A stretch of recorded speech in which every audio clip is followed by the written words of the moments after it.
Queridos amigos, muita paz a todos. Inicialmente, eu gostaria de dizer que, felizmente, para minha imensa alegria e tranquilidade para este momento, a mensagem lida de Emmanuel intitulou-se Crises, porque eu vim para cá numa crise bastante acentuada em relação ao tema da palestra. Porque fazer uma palestra é muito mais do que reunir algumas ideias, algumas citações e ter alguma coragem de apresentá-las em público sem que a coisa pareça assim tão estapafúrdia. Uma palestra exige bastante vivência, talvez muito mais vivência do que conhecimento. E quando eu propus o título dessa palestra, talvez eu tenha proposto muito mais pelo aspecto, digamos, poético que o título me inspirou, celebrar o Natal com Jesus, do que exatamente pela reflexão profunda que o tema iria me propor. De modo que quando o tempo foi passando e essa semana foi chegando e ao longo dos últimos 7 dias eu fui pensando na palestra, eu fui entrando numa profunda crise de consciência, bem no sentido cristão e espírita, de como celebrar o Natal com Jesus. Porque reconhecendo profundamente que a nossa geração, a experiência de mundo que nós temos, nos ensinou a celebrar o Natal de muitas formas e com muitas companhias, mas talvez não nos tenha ensinado ou nós não tenhamos aprendido, para colocar uma postura mais humilde, não tenhamos aprendido a celebrar o Natal com Jesus. Então, no dia de hoje, em específico, ao revisar algumas leituras para o tema, eu fui sucessivamente entrando num estado de ansiedade, a ponto de cogitar muito seriamente a possibilidade de alguém me substituir. E, logicamente, seria a Rafaela, que está aqui na frente, que é, quase que de imediato a minha primeira opção. Mas seria fugir da responsabilidade para comigo mesmo, para conosco, de pensar nesse tema. E comecemos pelo seguinte: há uma divergência entre historiadores de que, de fato, o nascimento de Jesus não teria se dado em dezembro, mas numa outra quadra do ano, mais ou menos situada ali no mês de abril. Isso pode até ser um dado histórico muito relevante para os pesquisadores, para os tradutores do Novo Testamento, mas do ponto de vista emocional, a diferença da data, do dia em que nasceu Jesus, não causa um grande impacto na massa ou nos cristãos.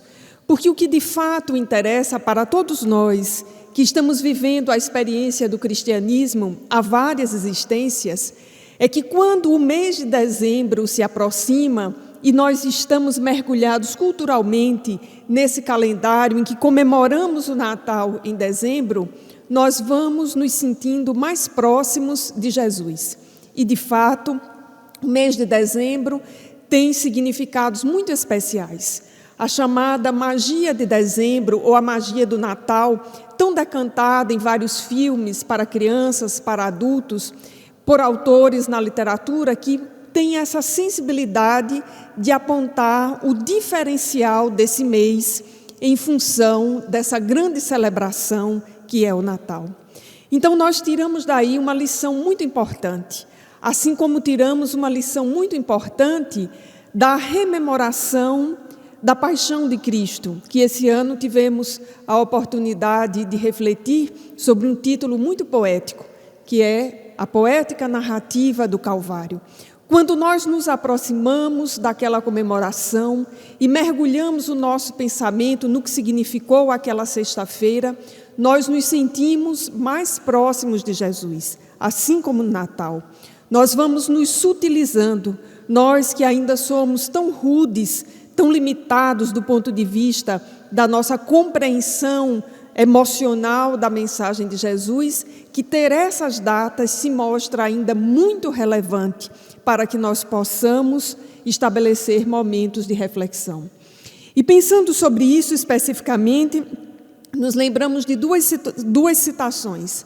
A primeira do próprio Jesus, aquela afirmativa em que ele disse que quando 2 ou 3 estivessem reunidos em seu nome, ele se faria presente. Meus amigos, hoje à tarde eu fiquei pensando se nós temos, ou talvez se eu tenha, a dimensão do que significa essa citação de Jesus. Vejamos que é um quórum mínimo, 2 ou 3, um pequeno grupo. Um grupo, talvez, que para um espetáculo de teatro, para um jogo de futebol, para qualquer outra situação pública, fosse completamente irrelevante. Mas, para estarmos com Jesus, é necessário um quórum mínimo, 2 ou 3 pessoas em prece, para que possamos estar, melhor dizendo, na sintonia de Jesus. E às vezes nós queremos fazer a coisa assim muito dramática, não é? Mas eu estou sozinho. E aí, se nos lembrarmos do nosso guia espiritual, dos amigos que nos rodeiam, de espíritos desencarnados que nos são simpáticos, nós já começamos a ver que temos um quórum que praticamente nos predisporia a sentir Jesus em muitos momentos do ano, do mês, da semana ou do dia. E aí nós começamos a concluir que nos falta talvez o exercício de vivenciarmos essa mensagem nesse quórum mínimo. A outra citação da qual eu me lembrei é uma questão de um livro dos Espíritos que eu gosto muito, a de número 656, que está ali enfeixada na lei de adoração. Quando Kardec, nos ajudando a entender o que significa esse sentimento inato em todos nós e constitutivo de todos os povos que passaram a Terra, pergunta aos espíritos que o assessoravam: a adoração individual é preferível à adoração em grupo ou em comum? Vejamos bem os termos em que Kardec coloca. Se fazer preces individualmente é preferível do que fazê-las em grupo. E aí nós podemos rapidamente associar essa questão de O Livro dos Espíritos àquela citação do mestre que apresentamos ainda há pouco. E os espíritos que o assessoravam dizem: reunidos pela comunhão dos pensamentos e sentimentos, mais força têm os homens para atrair os bons espíritos. O mesmo se dá quando se reúnem para adorar a Deus. Não creais, todavia, que menos valiosa seja a adoração particular, pois que cada um pode adorar a Deus pensando nele. Vejamos que a resposta não nos encaminha para a parcialidade. É uma coisa e não outra. A resposta dos espíritos, na verdade, integra e não nos exime da responsabilidade de individualmente termos as nossas práticas de adoração, que nesse estágio evolutivo nós reconhecemos como preces, como exercícios de gratidão, como ações de gratidão. E também não nos exime de, em conjunto, em comunhão, nós também assim exercermos as ações de gratidão e realizarmos as nossas preces, porque pela comunhão dos sentimentos e dos pensamentos, mais forças têm os homens de atrair os bons espíritos. E aí, quando eu revisei essa questão à tarde, eu fiquei por um tempo pensando quanto tempo nós gastamos em não estarmos reunidos com os bons espíritos. E talvez tenha saído dessa reflexão de hoje com aquele sentimento de lamentação. Poderíamos, ou particularmente poderia estar fazendo melhor, chamando a responsabilidade para essa ação que está ao nosso alcance, pela comunhão dos sentimentos e dos pensamentos, estarmos reunidos com os bons espíritos. E aí, ao final dessas reflexões, voltei novamente àquele pensamento: como é importante esse mês de dezembro, porque a sinalização do calendário nos indica, nos sinaliza que precisamos dar uma parada, que precisamos voltar para o exercício das preces, que precisamos fazer a reflexão, que precisamos, enfim, sentir muito mais a mensagem de Jesus, não de uma perspectiva egoística, de apenas nos emocionarmos profundamente com ela, mas de verificar o que essa mensagem nos impacta e o que ela faz em nós para que modifiquemos as nossas próprias ações para conosco e para o próximo. Porque se fôssemos fazer aquela lista de Natal das ações que precisamos modificar para o ano seguinte, nós teríamos uma lista bastante significativa. E se no Natal seguinte nós fizéssemos a lista do que conseguimos colocar em ação, teríamos certamente êxito em algumas ações, mas veríamos que precisamos continuamente refinar a nossa percepção e a nossa vivência da mensagem de Jesus. E depois de ter pensado isso, eu fui de fato àquilo que durante a semana toda estava ali, no bom sentido, digamos, me incomodando, me inquietando, me fazendo pensar. Celebrar o Natal com Jesus. Isso parece evocar um modo de fazer, uma certa metodologia. Como celebrar com Jesus? Porque nós já sabemos como celebrar sem Ele. Porque todos nós, da nossa geração, nós conhecemos Papai Noel. Nós temos uma cultura em que as crianças aprendem a escrever as cartas para o Papai Noel. Nós vivemos temos um conjunto de filmes em que o grande astro, a grande estrela do Natal é Papai Noel, que faz com que as pessoas vivam momentos mágicos. E me lembrei também que nessa ordem de celebração, nós temos inclusive uma culinária própria do Natal, nós temos uma trilha sonora própria do Natal, nós temos alguns itens de decoração que são próprios do Natal e, por vezes, nisso tudo, como é típico do mundo em que estamos vivendo, a celebração se dá com outras companhias, mas não na companhia de Jesus.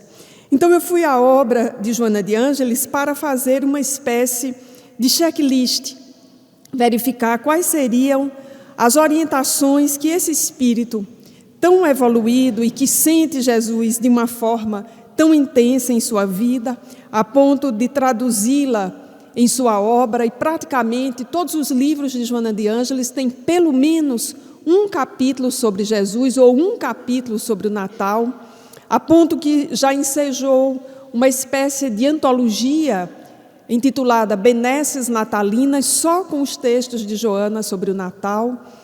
Esse espírito que conviveu com Jesus diretamente, a ponto de estar registrado no Evangelho de Lucas, certamente teria para nós alguma espécie de checklist, de receita, com alguns ingredientes, com um modo de fazer. Ou se estivéssemos falando para uma geração mais jovem, diríamos, na obra de Joana nós vamos encontrar algo do tipo plug and play, ou seja, faça assim e sentirá Jesus.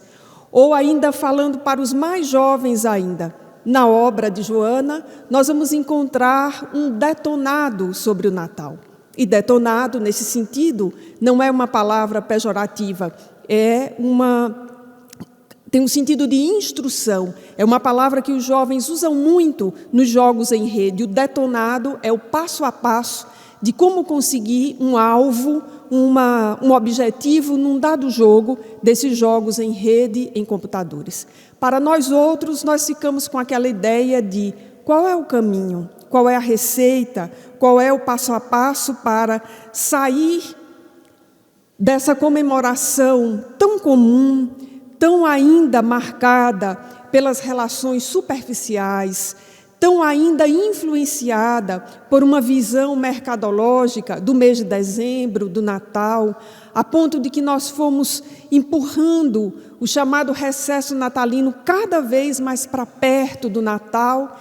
E aí, quando nós chegamos para o Natal, nós ainda não desplugamos das relações anteriores, das situações anteriores, e quase não conseguimos sentir que o Natal está chegando.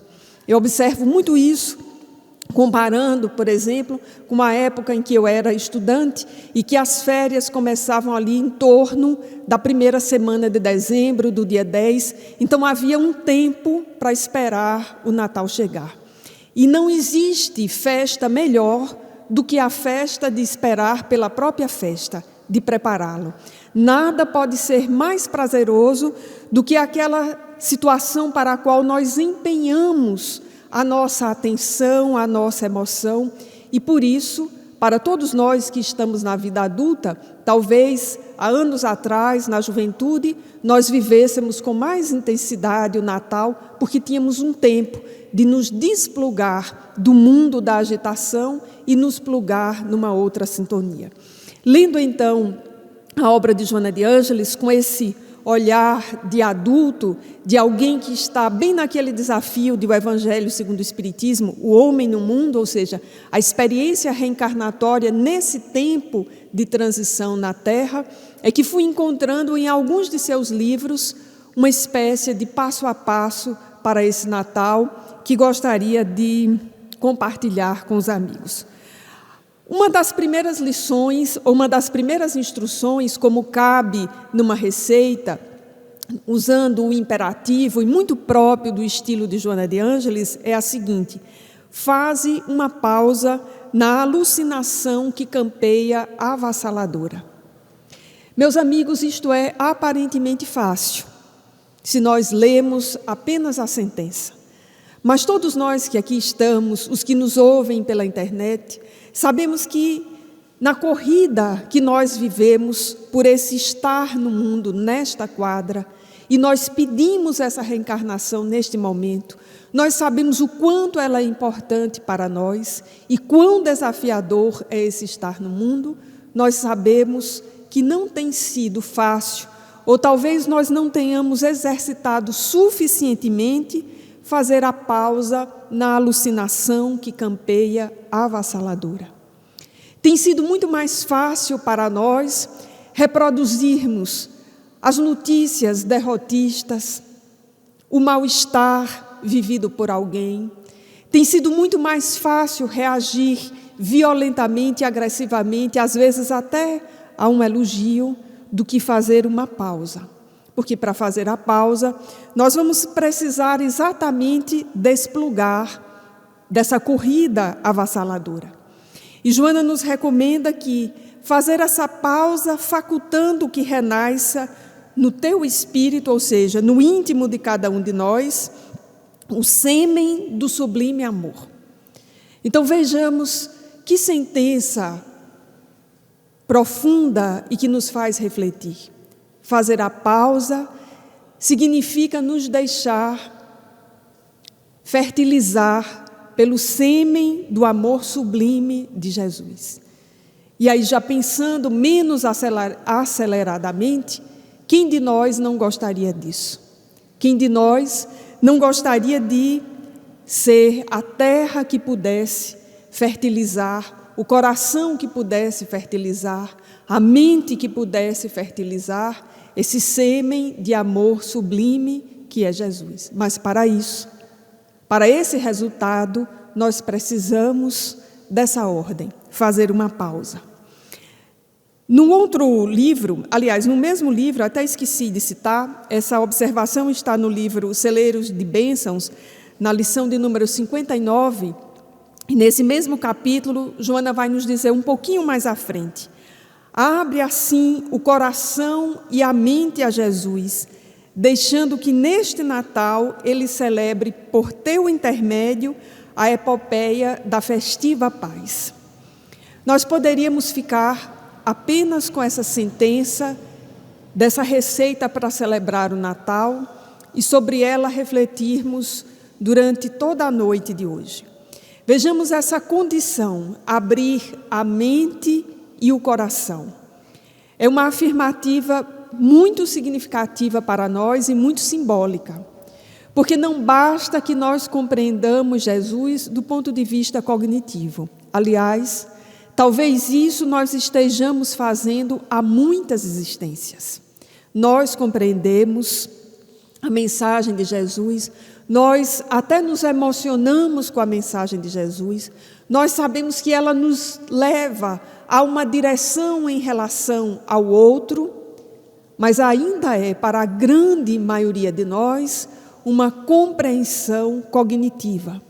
Joana nos diz abrir a mente e o coração, o que significa dizer uma conexão entre compreender e agir, entre compreender e proceder. E quando a gente começa a pensar sobre como proceder a partir da mensagem de Jesus, nós vamos para uma compreensão que nos leva a identificar as múltiplas camadas de orgulho e de egoísmo que nós ainda temos. Porque quando nós não reconhecemos isso, nós não conseguimos avançar muito. E nós até fazemos pelo outro, mas nós não fazemos pelo outro com a intenção de senti-lo como um irmão. Nós fazemos pelo outro compreendendo que ele precisa de nós, quando na verdade, com Jesus a lógica é muito diferente. Somos nós que precisamos do outro. Não apenas aquele outro que dependa financeiramente, não apenas aquele outro que dependa de uma palavra, mas todo aquele outro que caminha ao nosso lado. E isso é, para nós, um grande desafio ainda, porque a transição entre compreender algo cognitivamente e agir de acordo com a compreensão é o desafio existencial das nossas vidas. Porque nós entendemos, mas nós não conseguimos agir. E isso se dá em todas as áreas. Basta que a gente veja uma coisa bem simples para fazer uma comparação, sem precisar chegar a detalhamentos. Todos nós compreendemos que álcool faz mal e não deveriam ser vendidas bebidas alcoólicas. E talvez o Natal seja um dos momentos em que mais se vende e se consome bebida alcoólica. Então nós temos aí uma coisa descompensada entre compreender e entre proceder. Mudemos o exemplo e coloquemos a mensagem de Jesus. Nós já entendemos, como está lá em Mateus, que quando nós atendemos ao nu e lhe damos de vestir, quando atendemos ao faminto e lhe damos de comer, quando visitamos o encarcerado, enfim, quando cumprimos aquela lista que está lá, se não me falha a memória, no capítulo 24 de Mateus, nós estamos fazendo com Jesus conforme as suas afirmativas, porque foi Ele mesmo que disse: quando fizeres isso, estarás fazendo em meu nome. A diferença é compreender isso e agir nessa direção sem nenhuma ostentação, sem precisar, como é comum nos dias de hoje, postar nas redes sociais. E cada vez que eu reflito sobre isso, eu vou tendo uma compreensão muito maior sobre mim mesma, sobre o momento que estamos vivendo e sobre uma afirmativa que é reiterada na obra do Espírito Joana de Ângeles e na obra do Espírito Amélia Rodrigues. E Amélia Rodrigues usa uma frase muito poética para dizer: estes são dias como aqueles. E lembro de que durante muito tempo eu ficava me perguntando, mas como é que estes são dias como aqueles? Nós estamos 2000 anos depois, mudamos isso, mudamos aquilo, e somente quando eu fui compreendendo mais a humanidade, a alma humana, as emoções, os sentimentos, eu fui podendo compreender algumas coisas. E recentemente eu tive um insight que me ajudou muito a avançar nessa afirmativa. Estes são dias como aqueles. Lembremos que no Evangelho há inúmeras situações em que Jesus fala sobre os fariseus. Os evangelistas se referem aos fariseus como aqueles que iam às praças públicas para apresentar os seus feitos. Nos lembremos da narrativa lá do publicano, que foi orar na sinagoga, e ele não era bem visto, mas estava lá um fariseu que era socialmente bem visto.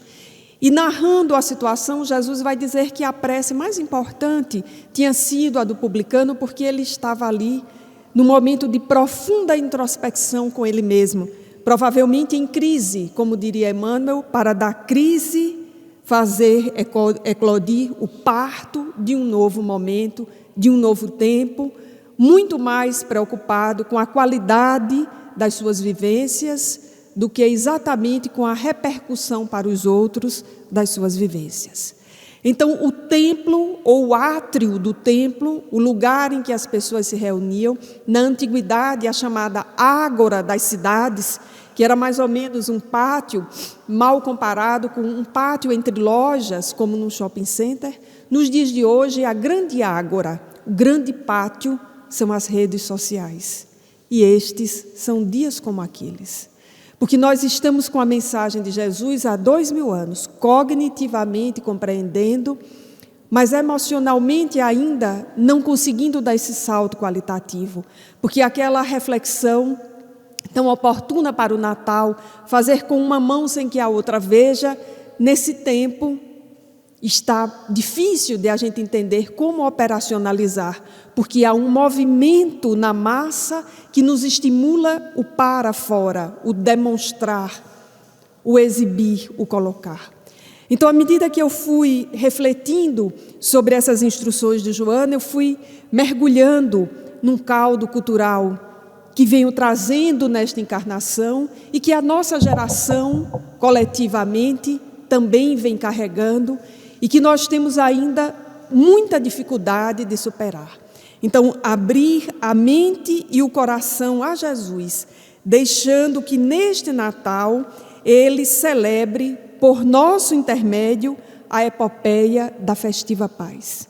Então, precisamos pensar nessa relação da mente e do coração e pensar em como, através de nós, Jesus celebraria a festa ou a epopeia do Natal. Evidentemente, nós já poderíamos observar aqui e antever algo extremamente bonito, porque faria, através de Suênia, e fará, de Rafaela, de qualquer um que está aqui, algo que eu jamais conseguiria fazê-lo por melhor boa vontade que tivesse, porque nós portamos carismas ou características diferentes. Então, imaginemos se nos abríssemos a Jesus, a epopeia, a festa que seria, inclusive, com essa diversidade de carismas, para citar aqui o título belíssimo do livro de Hermínio Miranda. Na sequência, Joana de Ângeles vai dizer, num livro maravilhoso, Seja Feliz Hoje, em que tem 3 mensagens sobre o Natal, uma instrução bastante oportuna e para nós, os espíritas, uma instrução que não é apenas para o Natal, sem nenhuma apologia ao sofrimento. Diz Joana: celebra o teu Natal pensando nele, sem pompa nem arrogância. E aí nós precisamos pensar em muita profundidade, porque nesse caldo cultural, nesse momento histórico em que estamos vivendo, há toda uma propaganda, há todo um endereçamento, toda uma cultura que nos leva a celebrar o Natal com muita pompa. E Joana nos recomenda que, para celebrar com Jesus, façamos isso pensando nele, sem pompa nem arrogância. O que não significa não comemorar o Natal. O que não significa não organizar a nossa casa. Porque foi outra coisa que eu fiquei pensando ao longo dessa semana. O Natal tem todos esses sinais, digamos, uma gastronomia própria, uma trilha sonora própria, uma decoração própria. Nós observamos um movimento no lugar em que vivemos, muito natural, de as pessoas arrumarem as casas, pintarem as casas, as próprias luzes da decoração. E nós poderíamos dizer, de um ponto de vista bem arrogante, não, o Natal não é isso. De fato, o Natal não é isso, mas sem isso, nós sequer teríamos Natal. Porque como somos ainda muito casca grossa, nós precisamos desses sinais. E eles deveriam ser para nós um ritual de passagem. Bom, agora é o momento de arrumar a casa para o Natal. E se nos lembrarmos bem da lição de número 59, que está no capítulo Messe de Amor, de Joana de Ângeles, chamada Jesus no Lar, em que ela nos fala sobre a importância do Evangelho no lar, uma vez por semana, e que esse é o momento de receber Jesus, nós daríamos um jeito de, no Natal, nós fazermos não só a asepsia física, o enfeite da casa, mas também o espiritual, para receber Jesus muito bem. E mesmo que ele não venha especificamente falando, nós precisamos dilatar a percepção para entender que no Natal nós comemoramos com os encarnados que vão à nossa casa, mas também com os desencarnados. Imaginemos, que aqueles familiares que já foram para o mundo espiritual e os amigos e que já estão bem acomodados à nova situação, recebem a permissão para vir à Terra ao Natal. Então, esse evangelho, essa ceia do Natal, ela é um pouco mais dilatada. E se nós pensássemos bem, é de fato o momento de comemorar, sem pompa nem arrogância, mas é o momento de comemorar, na singeleza daquilo que podemos fazer. Então há pessoas, há famílias que podem organizar a sua ceia de Natal com isso, com aquilo outro. Outras famílias com Z, com A, enfim, cada um da sua forma. O importante é que essa comemoração ela seja destituída desse caráter de pompa, mas que assuma o caráter da recepção, daquele outro que vem à nossa casa, tenha a impressão de que é muito bem-vindo, de que foi esperado, de que representa ali exatamente a revivescência, a rememoração daquele momento da chegada de Jesus, cercado de testemunhas oculares muito simples, entre os mais simples que viviam ali nos arredores. E no mesmo livro, Seja Feliz Hoje, Joana nos dá uma outra instrução, aliás, mais duas, bastante importantes para nós espíritas.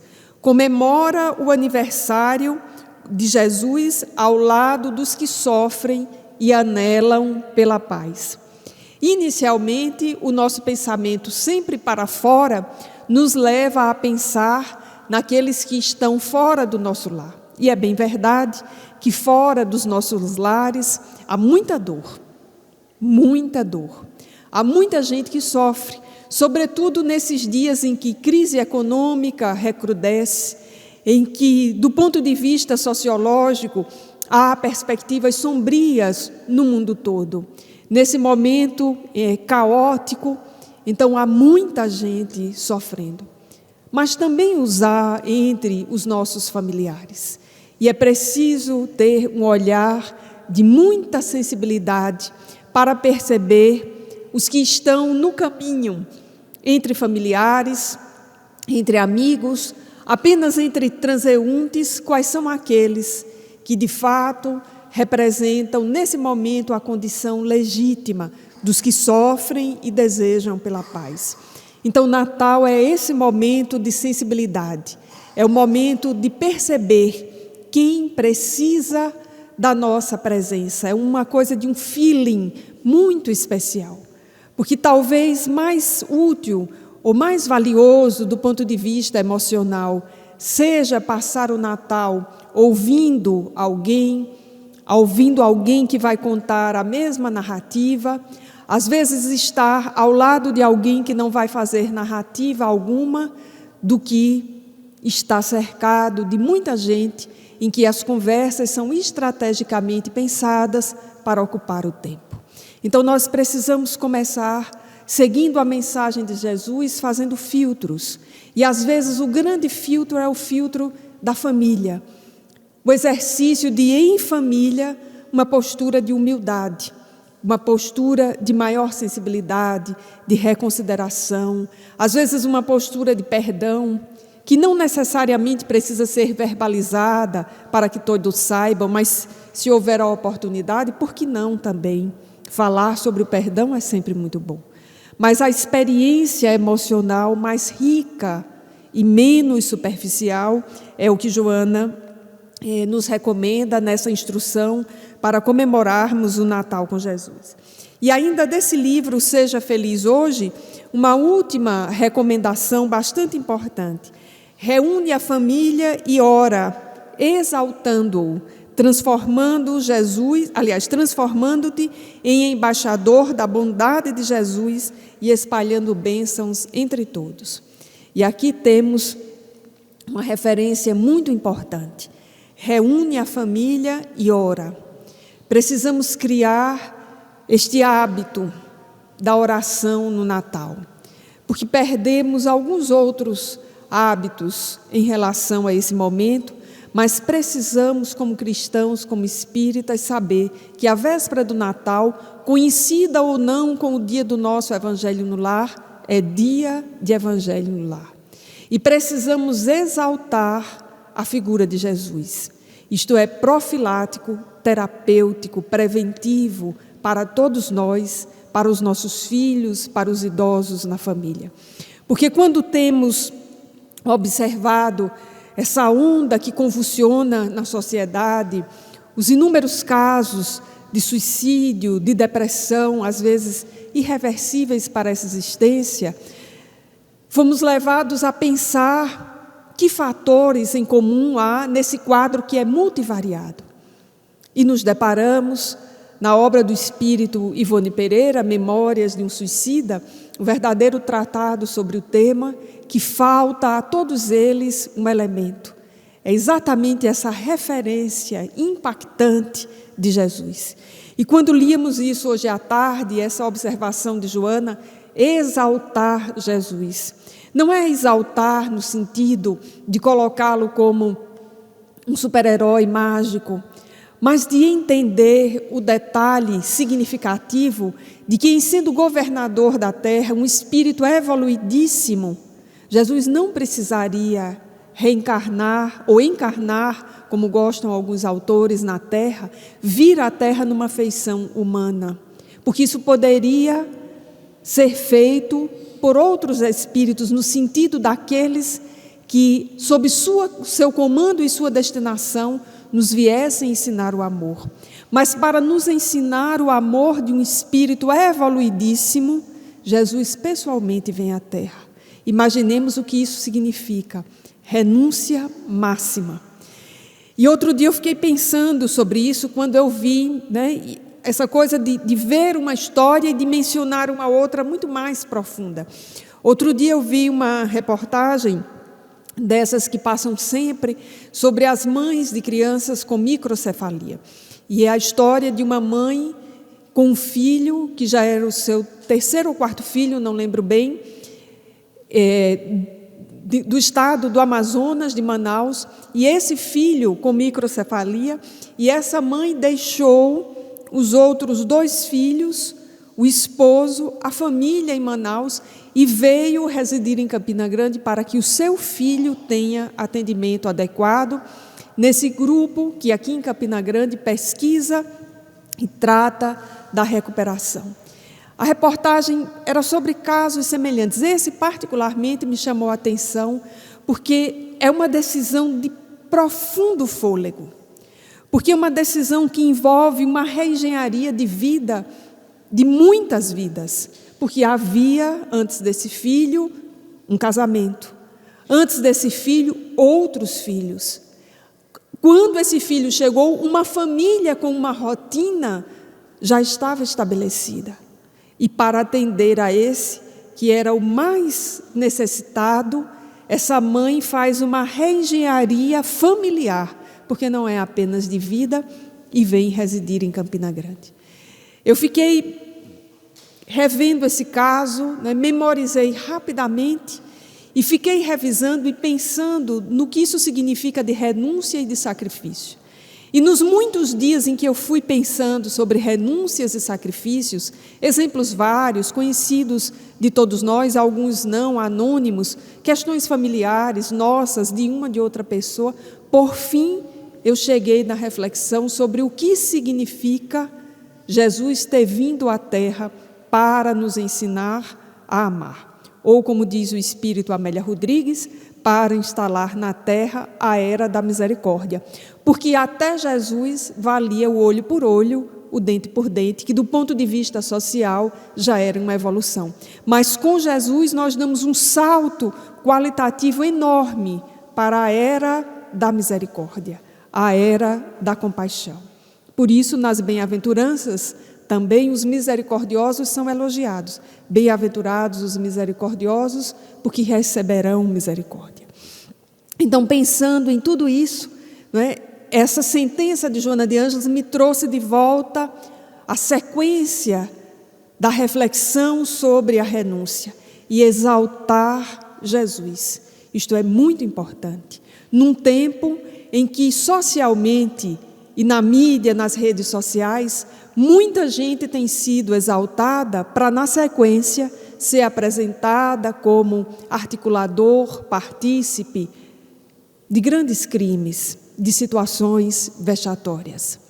Então, essa sentença de Joana nos leva a pensar na biografia irretocável de Jesus, ou na biografia daqueles que, em se encontrando com Jesus, fizeram uma tal reengenharia de vida, uma tal modificação, que a segunda parte da sua existência é tão nobre, é tão digna, que apaga os equívocos da primeira.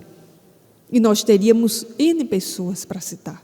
E mais recentemente, aqueles contemporâneos nossos que viveram no século XX, que vieram à Terra, com esse compromisso de viver Jesus, de exaltá-lo, para que a nossa geração pudesse testemunhar.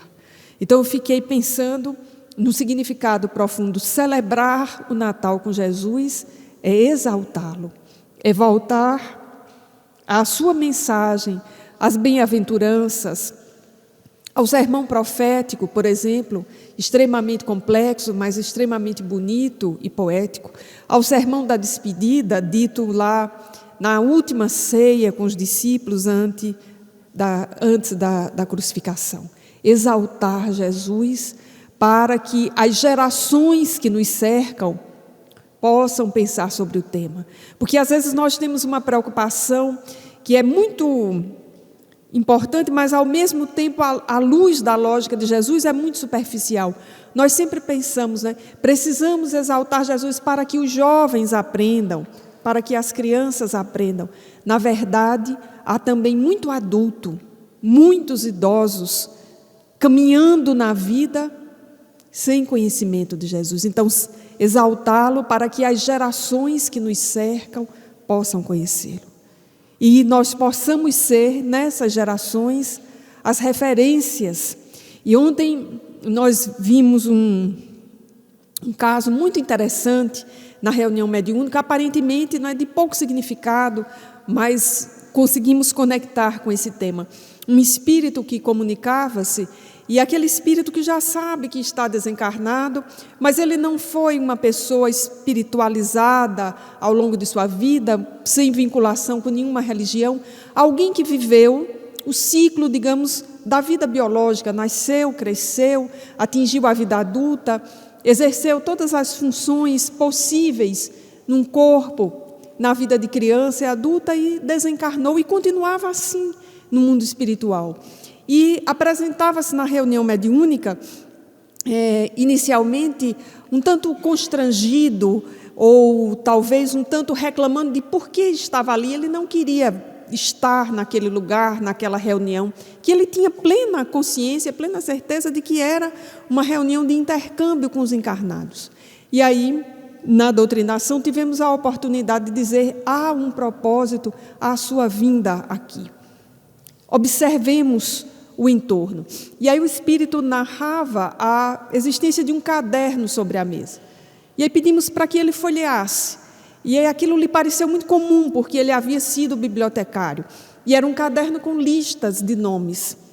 Até aí, talvez para quem estivesse observando a cena, nada importante, não é muito comum.